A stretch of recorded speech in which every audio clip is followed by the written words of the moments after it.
Hey, this is Anthony, and I'm the host of What They Did Not Teach You in School, the podcast that interviews people to get their wisdom recorded so that hopefully you could learn some things that are not taught in school but should be taught in school. I'd like to remind people that a lot of the things talked about on this podcast relate to investing and finance. The purpose of talking about these subjects are to hopefully inform people and educate them on financial literacy, and to entertain people with some do's and do nots. This is not to be considered financial advice. Before trying anything that you learn on the podcast, be sure to consult a professional.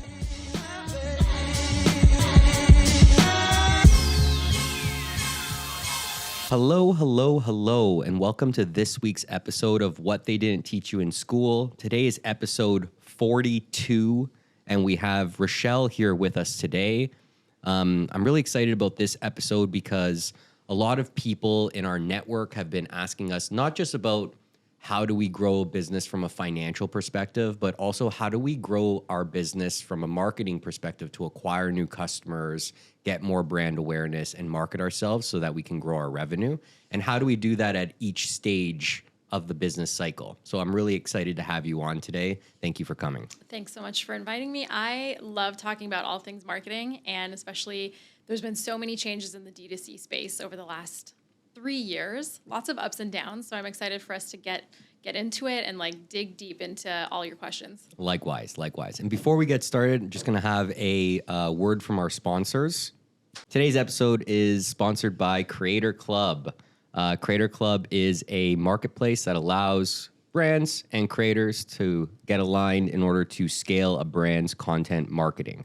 And I want to thank Valentina behind the camera today for all her work.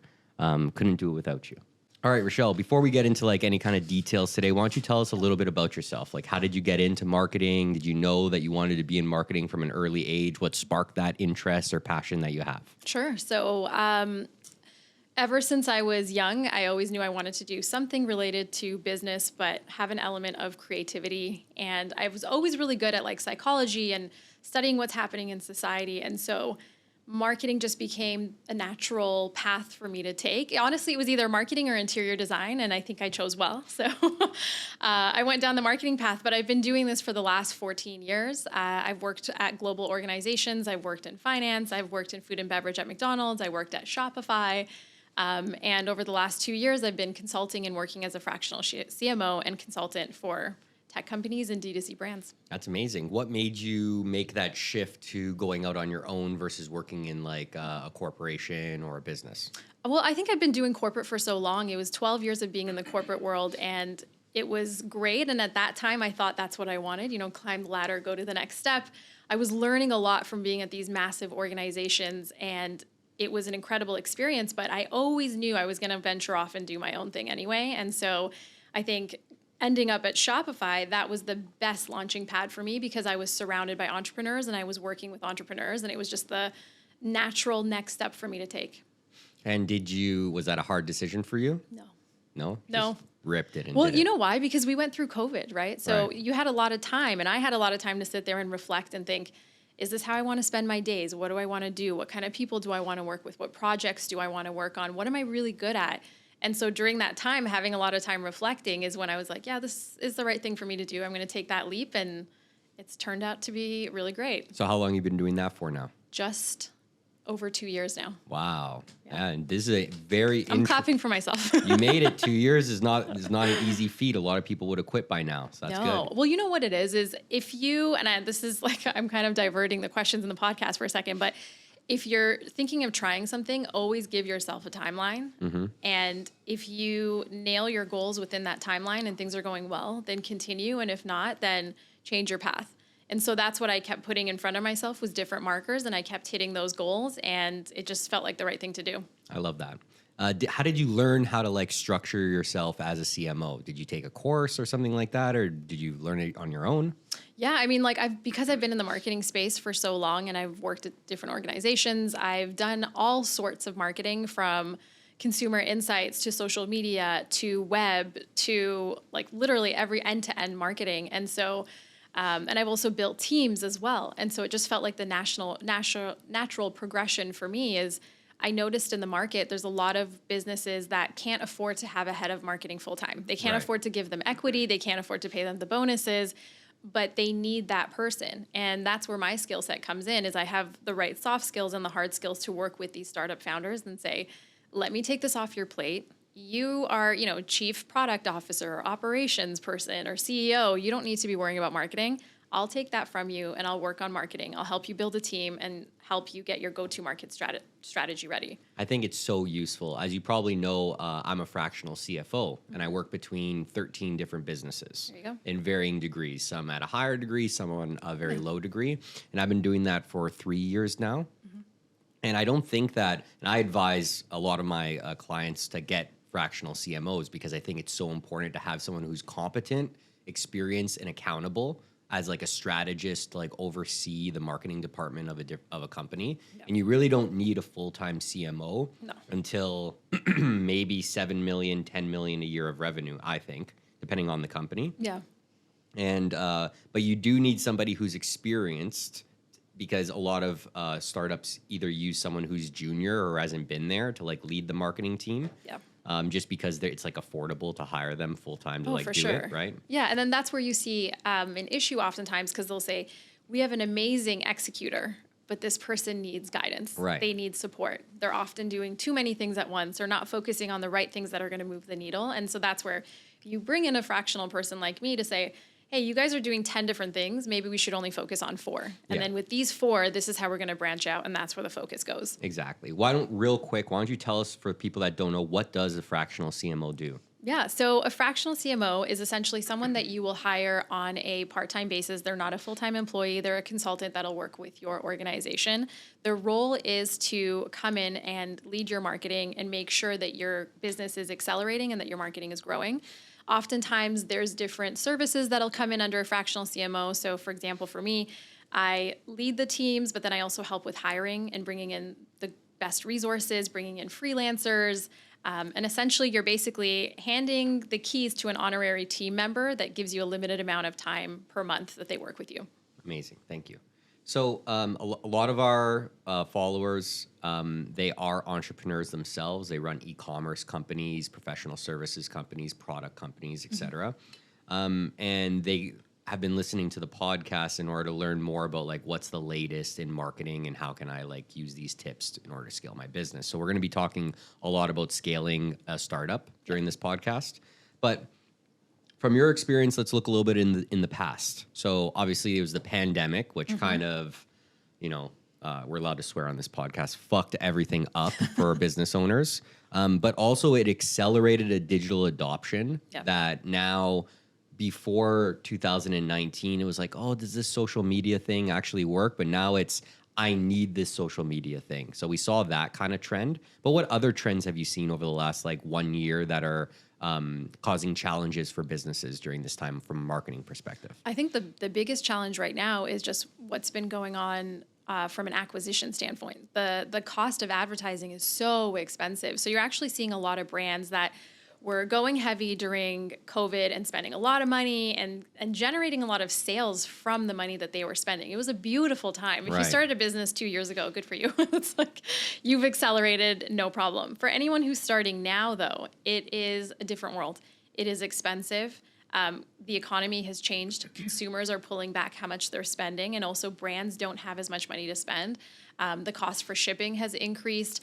All different areas of your business have essentially been impacted by what's happening in the economy right now. So not just from a marketing standpoint, but from a business standpoint, it's very challenging for new brands. And so that's where you're seeing also people going back to the organics and the fundamentals of marketing and using social commerce and going back to TikTok and organically posting and building brand personas and founder personas that are creating communities that will then carry the message and the narrative of your business and your brand.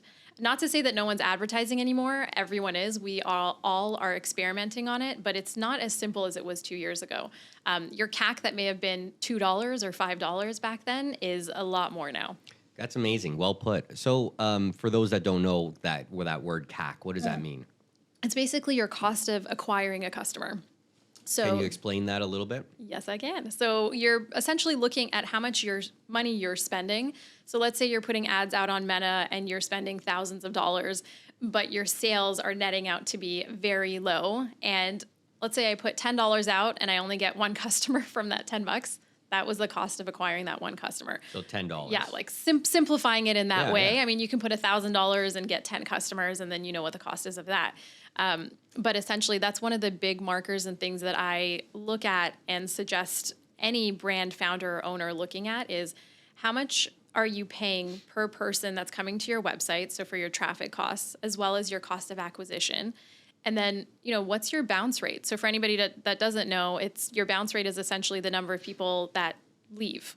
They get to your website, this isn't for me, they don't spend time on your site, they don't add anything to their cart, and they bounce and they go somewhere else. And so as a marketer and as a strategist, you want to actually look at all the data points that are coming into your website. Where are people coming from? So how are they finding us? How much time are they spending? How many pages and products are they looking at while they're on our website? And then how much money are they spending in the end? And how much money did it cost me to get them to do all of that? Right. And was it worthwhile? And then the next part is, aside from just marketing, looking at your actual margins. So what's the percentage, what's the margin, and the actual profit that you're going to make from each product sold? Because we're seeing this a lot actually in the D2C space right now. You see these massive brands that you think are doing so well, and then you realize they spent $600,000 on ads and they only made $100,000. This is not sustainable. And so I think we're going to see quite a shift over the next couple of years with how money is being spent in the D2C space and how founders are approaching their sales and their marketing. Well put. So you mentioned something there, and I hear it a lot from our clients as well and from my network, that the cost to acquire a new customer is progressively going higher and higher, especially on platforms like Meta and Twitter and LinkedIn and TikTok from a paid ads perspective. Why is that happening? There are many factors to that. I think I'm trying to see how honest do I want to be about my feelings about these platforms. I want you to be extremely honest. Well, there's been a lot of pullback overall in the industry, right? And there's been a lot of changes from Apple and a lot of changes based on capturing customer information and data. And so this effectively impacts how different platforms are charging for click-through, for traffic, for visibility. And so everything has just basically increased since this happened a couple of years ago.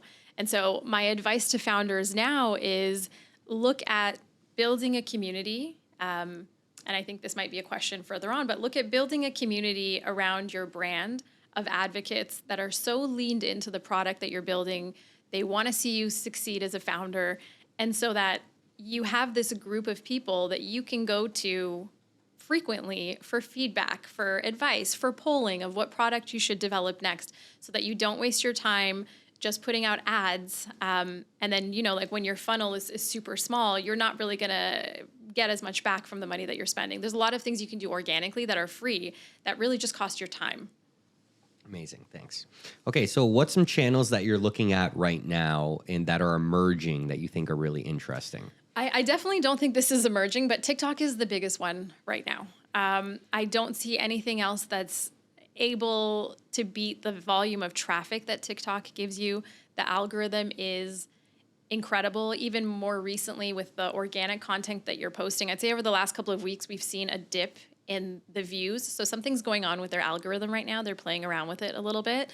But as long as you create content that has a smart hook that captures attention, and you know how users on TikTok scroll and what type of information they're looking for, and you're able to sneak in some of your keywords, because TikTok is more of a search engine right now. It's not just like, it's not like a YouTube. It's very different in how it works. And so TikTok is the main one that I suggest for everyone. If you're a new founder, go on TikTok, start talking about your products, start talking about who you are, build that story, build that narrative, and see what the interest is. And see if the algorithm is going to either love and support you or kick you to the curb, and you need to refresh your strategy.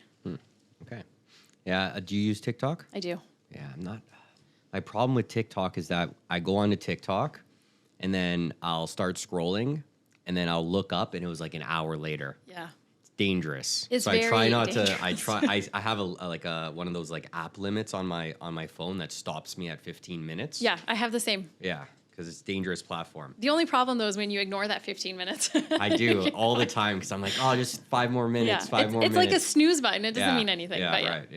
Yeah. So how is AI affecting you right now as like a fractional CMO, and how can you leverage it with your clients? I think AI is fantastic. I know that from some people, for some reason, there is some cautiousness and nervousness around AI. And I think from a marketing perspective and like a copywriting perspective, AI is fantastic. If you are stuck and you need to build a video or create a narrative about something, this is kind of like a buddy that I see in a way to collaborate with. You can go on there and ask any type of question. You can say, I'm thinking about this type of thing for this brand, help me figure it out, give me 3 bullet points that describes X, Y, and Z. Depending on what your input is when you're using AI, you will get so much great information back, and it saves you hours. And this isn't just for marketers, this is literally for anyone. Even if you're building a pitch deck as a founder, you can go to the AI tools, ask specific questions, and it will even break down sometimes how you should set up your pitch deck. So it's really fascinating. I think it's wonderful for marketing. We're already seeing right now how it's accelerating social. So any content that's going on social, pretty much everyone that I know in the industry is using AI to create their content. In some way, shape, or form. In some way. And if you're not, you know what? I hate to say it, but you're going to get left behind because things are moving progressively faster, and it's because of AI technology. And if you're not on it, you're going to be that snail behind everybody else. So you're optimistic about AI? Yes. Bullish. Cool. So what's your favorite like platform? Obviously ChatGPT. Do you have any other tools that you use right now? Yeah, so I know the guys from Copy AI, and I was using their product for the last couple of years. And I think it's great. There's even a new one called copywriter.ai, but I think it's like a Q. Okay. That's another one that's really supportive and helpful. Again, this is just for like just getting started, for content ideas, for writing ideas, even blog posts. It's great. Okay, amazing. Let's talk. Let's shift a little bit more to entrepreneurs and startups. So you work a lot with startups, I'm guessing, yes? Yes, I do. What's the range in which you work with them till? Like from zero pre-funding, or do you have a certain benchmark? Yeah, I typically work with founders that are pre-seed to Series A. So that's where I work with them. It's an interesting space to be in, and it's a good space to be in because what I do is I go in and help them get their marketing from 0 to 1. Oftentimes, these founders are very passionate. They have an idea or a vision of how they want their product to come to life and what the narrative should be. But the problem is actually bringing it to life. And so that's where I work with them. We bring in consumer insights, we bring in competitive insights, and then we help them refine what their vision and mission is. And then let's go into execution. All right. So right from the beginning, what does a startup's marketing team look like? Like what's the first hire that someone should make? That's a good question. It depends. Every startup is different, right? So some startups, one of the founders is a marketer. So that's great. That'll be that person. What I often recommend now is bringing in someone who can do social media production. So they can create, they can shoot, they can edit, and then they can publish, and they understand how to connect and build communities. That would be my first go-to because sure, you want to bring someone in who can help you with your emails and who can help you with your channels and your funnels. But if you bring someone who can manage your content, that's essentially how you're going to get your sales. That's how people see your product and, through digital can experience your product before they make a purchase. And what is that usually called? I guess social media manager? Could be a social media manager, social producer, even like a freelancer or an editor. I was going to ask, is it better if that person's in-house or can someone get away with being a freelance? If you can afford to bring someone full-time, that's fantastic. If not, there are some incredible agencies even in Toronto. There are really great social freelancers, and that's usually what I opt to work with. Okay. And then after that, now the company's starting to scale. We're moving. We have some revenue, maybe some product market fit. What does the team scale into from there? Yeah. Or what directions does a a founder typically go? Yeah, for sure. So I think you start with that core piece, building that community, building the brand and the experience through social, and then you can branch out and make sure that your emails are set up, right? So that's a really important piece. For example, we talked about bounce rates earlier. Anybody that comes to your website, let's say they don't complete a checkout and they leave the cart, send them an email. You need those email flows to be set up. So bringing someone in who understands that and understands how to build your funnel would be my next step. If you can bring them on at the same time as the social person, that's great. But there's a lot that gets missed, right? If someone buys a product, do you have your email flow ready so that maybe in a month from now or 2 months from now, you send them a reminder because they may have run out of your body scrub or whatever it is. Right. Making sure that you have that mapped out is an incredible thing for founders. It lets you then focus on operations and other part of your business that you should be running. Talk to me a little bit. Tell me a little bit about building a funnel and what that means to you for the people that don't necessarily understand what a marketing funnel might look like. Sure. So your marketing funnel and your email or your CRM system essentially helps you to understand where your customers are coming in from. And the reason why we call it a funnel is because at the very top, you're getting a lot of people that are going to come to your website. They're going to build awareness about your product. And you basically are taking them from that level of awareness down to consideration and then to making the purchase, which is the sale.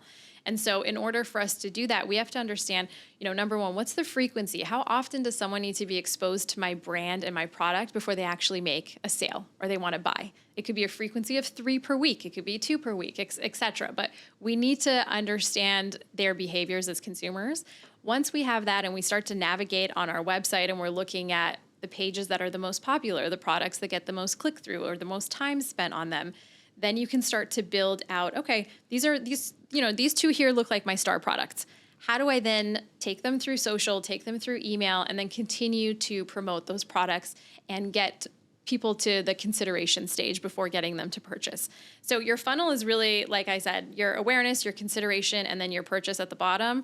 And then what we often do is then we flip that funnel and we say, now that they've purchased, how do we retain them? How do we get that repeat purchase? How do we get them to write us a review? And there's really, now I'm getting super deep into it, but it just expands into a much bigger end-to-end marketing funnel than just trying to get them to the sale. Because once you get them to the sale, that's great, you won, but now what? Yeah, right. I feel like many people forget about that last part. Yeah, and another thing as well, I'm currently working with a client in the reverse logistics space, so they're more B2B, but we look a lot at the return rates for these D2C brands and online businesses. And one thing founders forget about often is that, potentially 20% of your sales could end up in returns.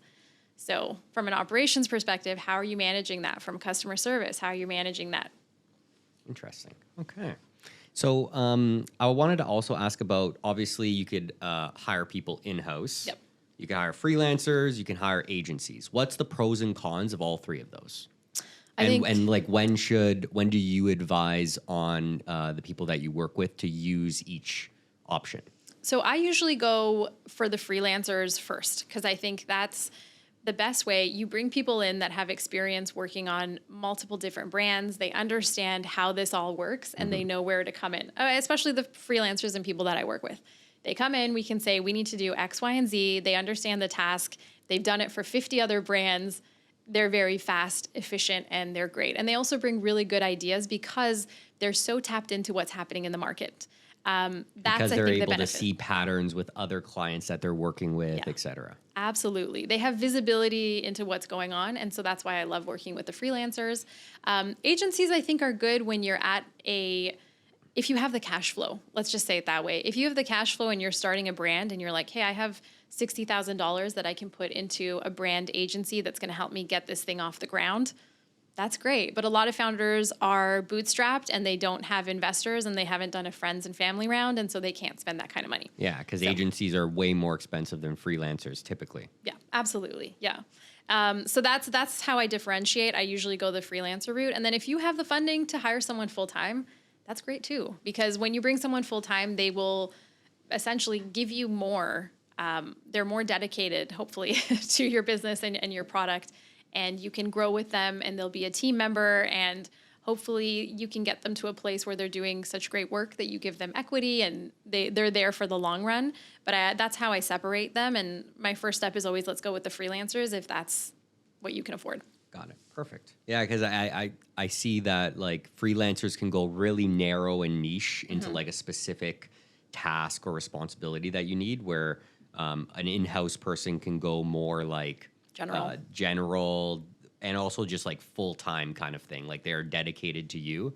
And then agencies have like the resources that you could scale up, scale down, and like go wide. But there's pros and cons to each of them, and depending on what stage you're at or what you're looking for, you vary which one you're going to use. For sure. Okay, so I got this question recently. I wanted to ask you it. So what's the magic sauce between when a company starts, they're obviously looking for short-term revenue, right? But then there's this thing called branding, which is like long-term, right? What's the balance between short-term customer acquisition and long-term branding that a startup should be focusing on? Well, I definitely lean towards the brand side. So I think brand should be integrated in everything that you do, because that's essentially how people experience your business and your product. You could have, and I've seen this, like you can have a very generic product or a juice, but if your brand is amazing and people love it and they want to support it and the founders are cool and there's a story there. Think about Midday Squares. They're making chocolate. I just saw the Midday Squares guy last night. Which one? The one that always wears sunglasses and is the eccentric. I forget his name. Carl, I think, or something. Yeah. I saw him at this event that I went to that Valentina bailed on, didn't come. And he showed up with sunglasses on at nighttime. He was very like, but everyone knows him for that. That's his brand. Right? When he showed up, I was like, I know you. You're the Midday Squares guy. And he's like, yeah, I am. And then he just like was talking to me for like 5-10 minutes about like what he's doing right now. And he's doing this like this talking tour across Canada. Yeah. But yeah, we know him from that. And like, I think that's a great example of building a brand. But that's not easy to do. That isn't. And I think that's his personality. Like I could not walk around with my hair all over the place with like these cool glasses and just like be jumping around. Like I've seen some of their videos and he's like, he's a personality, but that's his brand. My brand is different. And so I think as founders, you need to understand, what is your brand? What's your story? Midday Squares is killing it. And they're someone that I look at their content quite often, because they take you behind the scenes. They show you when they're all crying and they've had a hard time, and they show you about like the passion and how they treat their team. And it's really interesting how they've been able to take the brand and build that, but they're also still killing it, right? I think they sold 100 million or 10 million chocolate bars or something. So insane. They're killing it, and they're Canadian. And I think that's what's really exciting. And so I'm all for get your brand in order, because unless you're just planning on selling like mugs on Amazon, who cares, right? It's a functional product. People need mugs as long as they're cute. They'll buy them for the cheapest price. But if you're actually trying to create a story and a vision for a product, and you're trying to disrupt an industry, you need brand from the very beginning. It's true.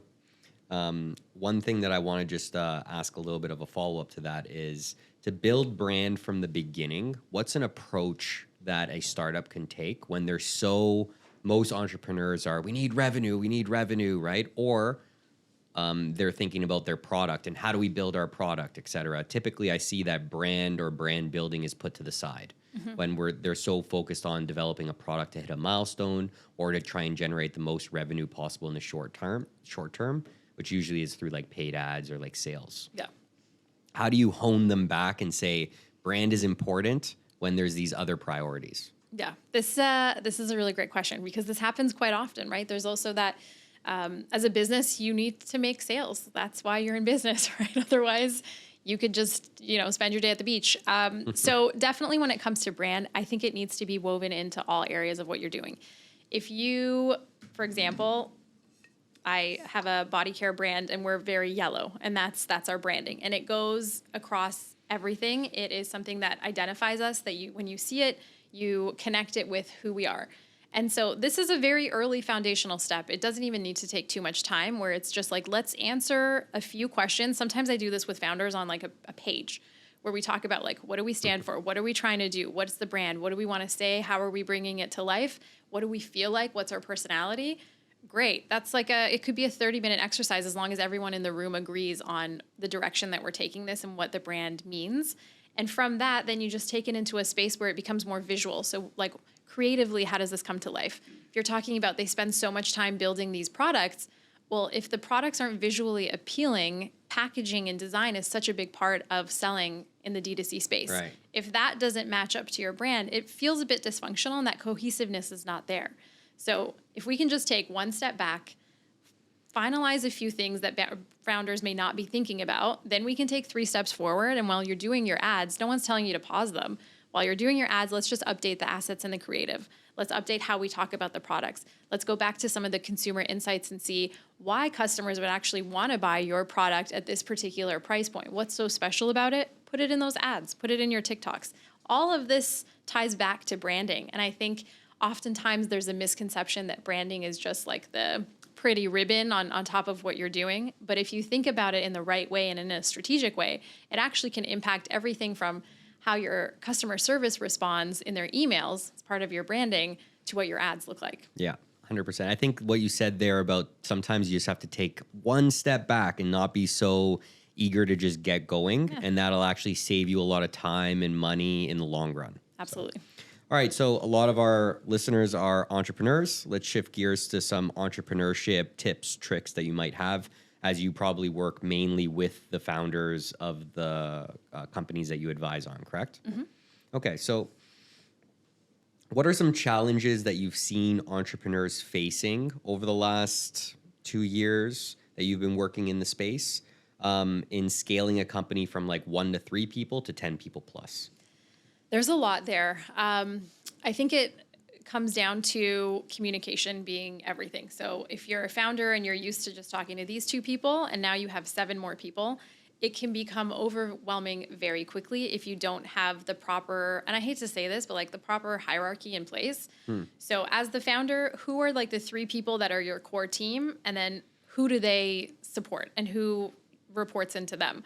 Oftentimes when you're in a small team, you're used to being like, well, I want to make decisions about every piece of the business and I want to hear about everything that's going on. Yeah, I've seen that. And you don't need to do that. And you have to learn as a founder when to let go. The whole point of hiring people is to bring people on that are better at doing things than you are so that you don't have to worry about those things. And if you don't feel that you can trust someone with the things that you're asking them to do, then you might have hired the wrong person. Right. Either that, or maybe you need some self-work. But really, this is what you see happening a lot. And so it comes down to communication and planning. And the reason why I say those 2 things is because you pivot really quickly in startups. You may try something and you realize, oh shit, we've been doing this for a little while. This actually isn't working. It's broken. We now need to pivot. If you're not an excellent communicator and you can't share these changes to your team, it can affect all different areas of your business. Yeah, 100%. I think that like it's also back to the point on brand. It's really easy to share or percolate the company's mission and vision when I've been there, when you're in the room and there's 3 employees that you have and you're all in the same room that you could just like talk to them. Yep. But as you start to expand and it gets to 10 people plus, you really need to have a strong brand, like you're saying, established so that everyone can see that through. But communication itself becomes more difficult the bigger your company gets. Yeah. So what are some characteristics that you see in leaders and founders that make them get through that, 10-person plus growth phase successfully? Yeah, I think the confidence of the founder in the product is really important.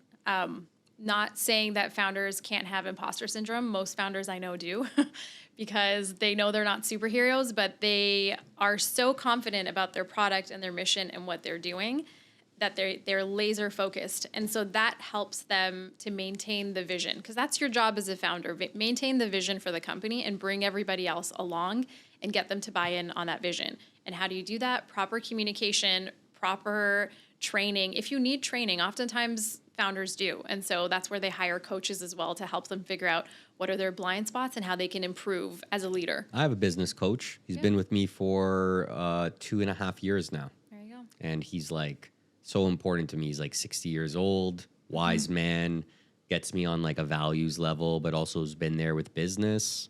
Yeah, it's pretty true. Useful. Well, if you think about it, people have trainers to take care of their body. They have therapists to take care of their mind and their emotions. And why wouldn't you have a coach to help you with your business? It just makes sense. Yeah, 100%. Have you ever worked with a business coach or someone like that? I have. I don't have one right now. So if anybody knows someone, that would be great. But yeah, I've seen the impacts of it, that they can really help you organize your thoughts and your strategy, and also to see your own blind spots of how you can improve your business.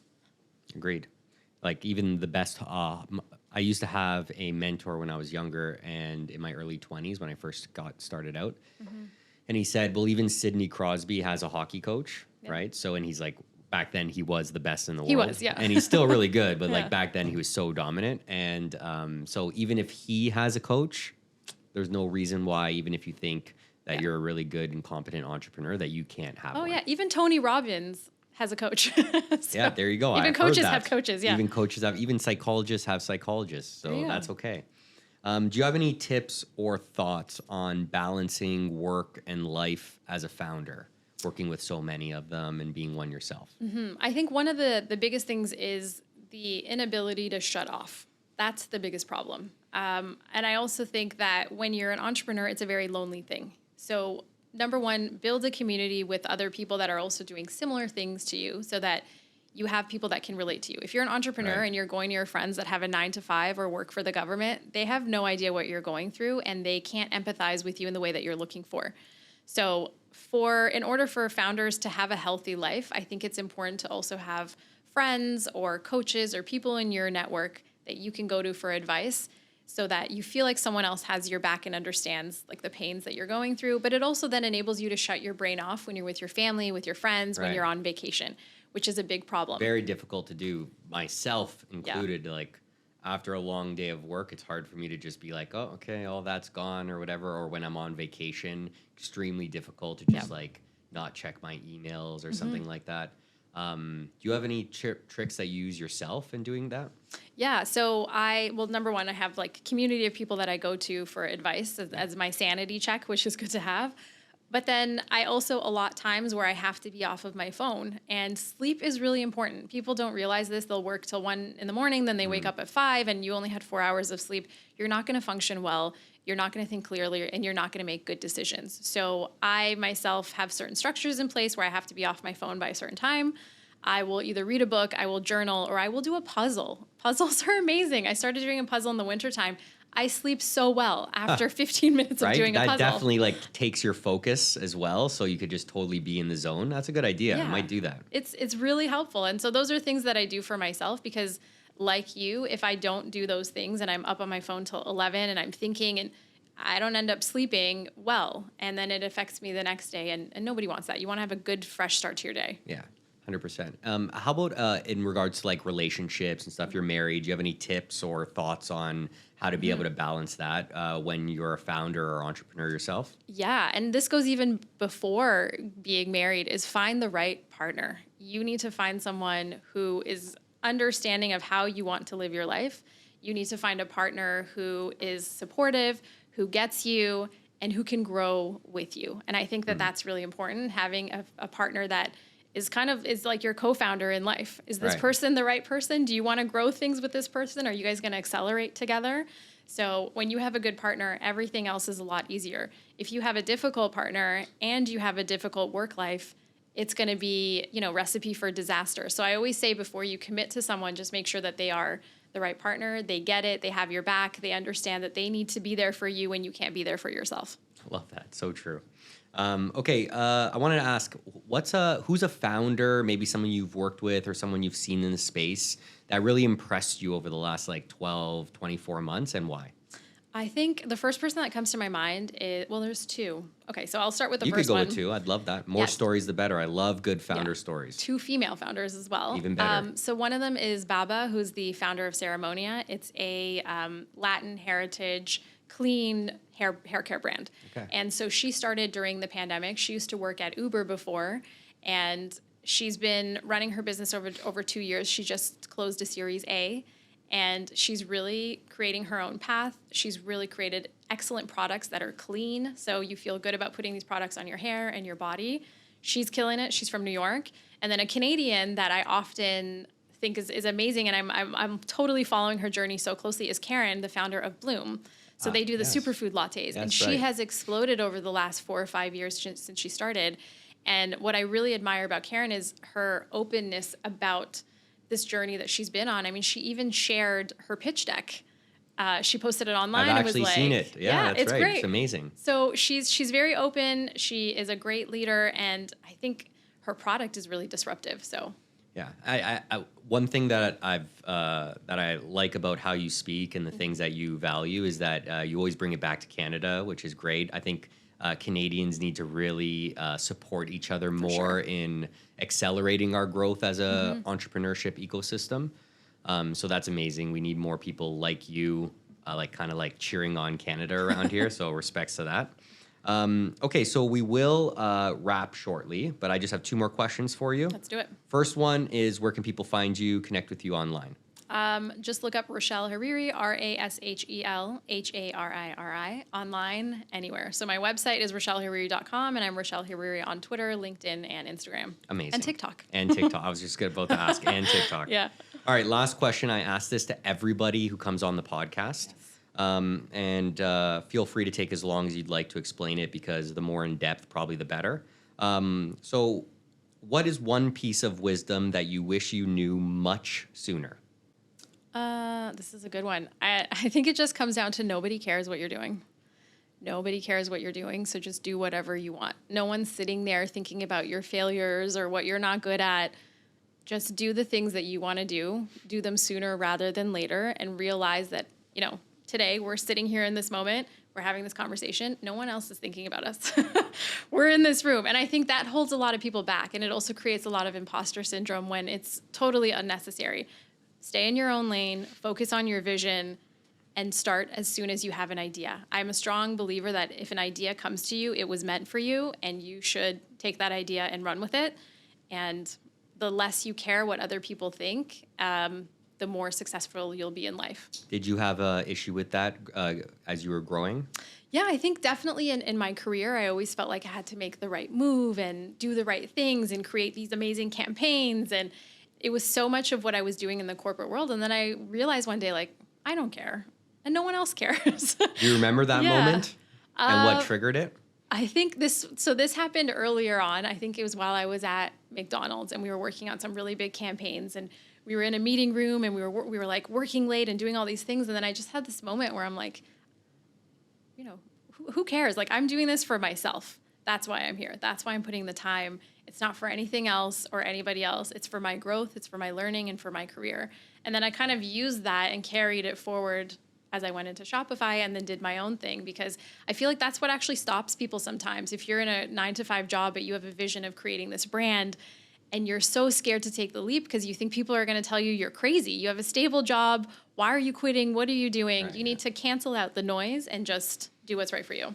It's amazing. It was funny because just 3 nights ago, I was just lying on my couch, and I was thinking about that exact thing. I was like, the more I get older, the more I care less about what other people think. It's so nice, isn't it? Yeah, it's weird, crazy, because you care so much about that as you're younger. Yeah. So I think there's a point where you totally don't give a fuck at all when you're 70 years old. It's the best. Yeah. I'm in my 30s. I'm in my mid-30s, and I don't care. And I can't wait until I'm in my 40s, because I know I'm going to care even less. Amazing. That's a good way to wrap this. I thank you so much for coming on. You're full of energy and passion and insight. Really, it's been an absolute pleasure. Thank you so much. Thank you.